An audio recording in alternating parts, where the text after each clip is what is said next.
All right, Union Minister Mr. Gajendra Singh Shekhawat is joining us live on CNN News 18. Many thanks to you, Mr. Shekhawat, for joining in. First of all, congratulations on 100 days of Modi 3.0. In retrospect, how do you assess the 100 days gone by?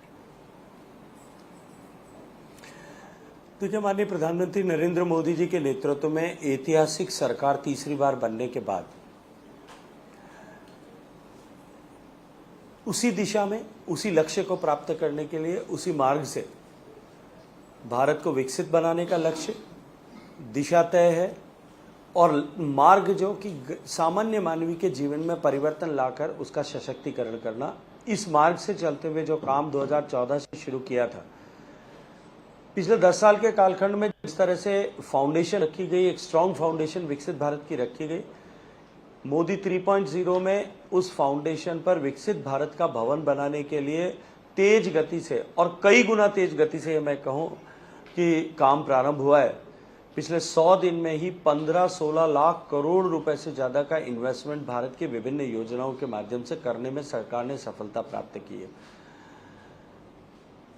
माननीय प्रधानमंत्री जी का ये संकल्प कि भारत के विकास के लिए 4 घटकों में ही भारत को बांट करके देखा जा सकता है, महिला, गरीब, किसान और युवा, इन चारों के जीवन में परिवर्तन लाने के उद्देश्य से सभी रेस्पेक्टिव मंत्रालयों ने उस दिशा में बहुत गति के साथ में काम किया है और इस सब का परिणाम आने वाले समय में स्पष्ट रूप से दिखाई देगा। इस 100 दिन में सरकार ने जिस गति के साथ में काम किया है, पूरे देश का ये आत्मविश्वास कि भारत विकसित बनेगा, उसको इसके चलते हुए बहुत बड़ा बल मिला है। गजेंद्र साहब, जब आप इस पूरे मार्ग के सशक्तिकरण की बात करते हैं तो ऐसी कौन सी कठिनाइयां पड़ी हैं पिछले कुछ 100 दिनों में, वो भी हमसे ज़रा शेयर करें। देखिए, देश में अगर कोई एकमात्र कठिनाई है वो है हमारे विपक्ष का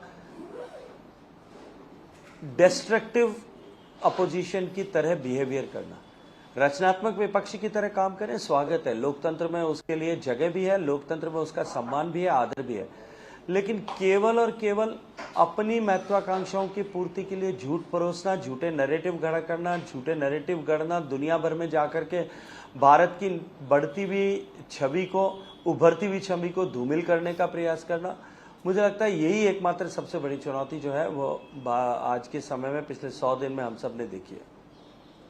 कांग्रेस का कहना है कि आप डायरेक्शनलेस गवर्नमेंट हैं और विजन नहीं है इस गवर्नमेंट का। क्या ये कहना सही है कि मोदी 3.0 का कोई विजन नहीं है? मैं आपसे पूछता हूं, क्या ऐसा कोई भी देश में समझदार व्यक्ति, पढ़ा लिखा व्यक्ति, बिना पढ़ा लिखा व्यक्ति, गांव गरीब का व्यक्ति या दुनिया में रहने वाला कोई भी व्यक्ति इस बात को कह सकता है?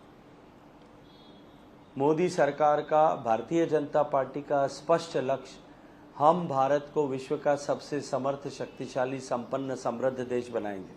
मार्ग जैसा मैंने कहा तय है कि उसका रास्ता गांव, गरीब, किसान, पीड़ित, शोषित, वंचित, दलित, इनके जीवन में परिवर्तन लाने से जाता है। मार्ग भी तय है, लक्ष्य भी तय है, फिर भटकाव कहाँ है?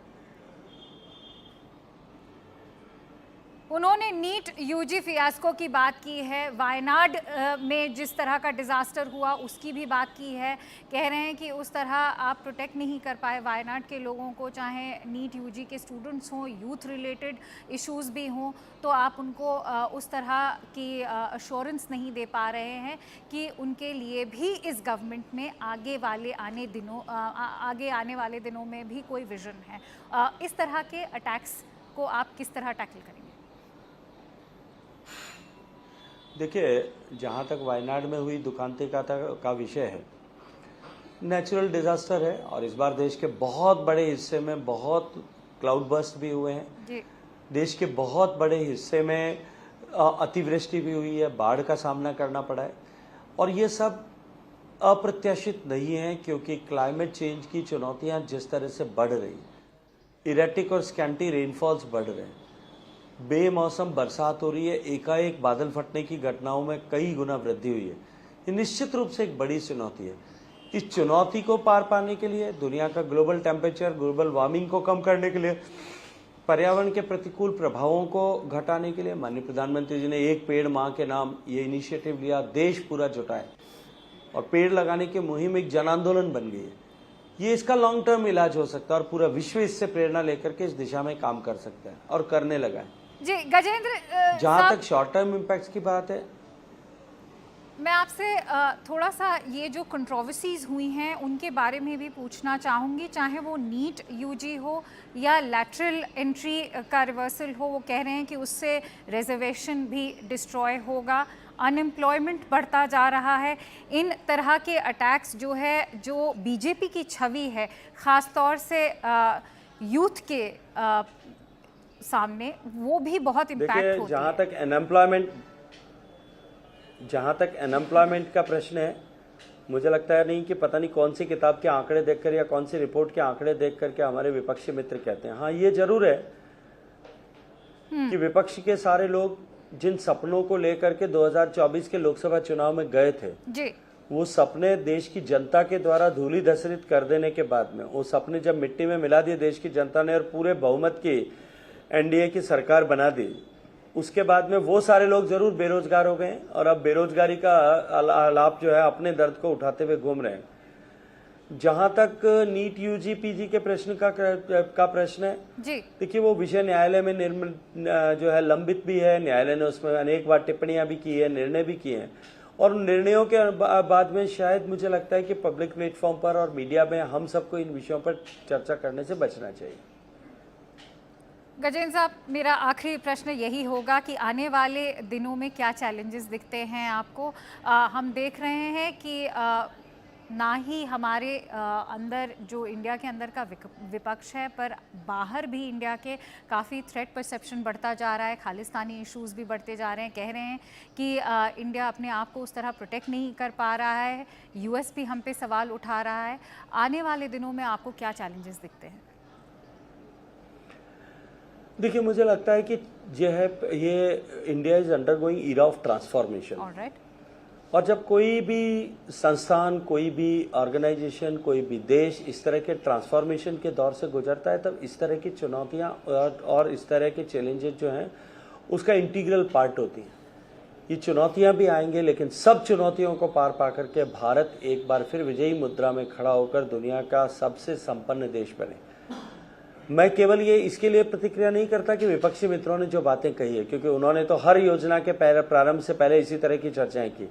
बैंक खाते खोलने की याद दिला दूं आपको, जब मोदी जी ने बात की थी तब इन्होंने कहा था कि बैंक के कंप्यूटर बंद हो जाएंगे इतने खाते अगर खोल दिए।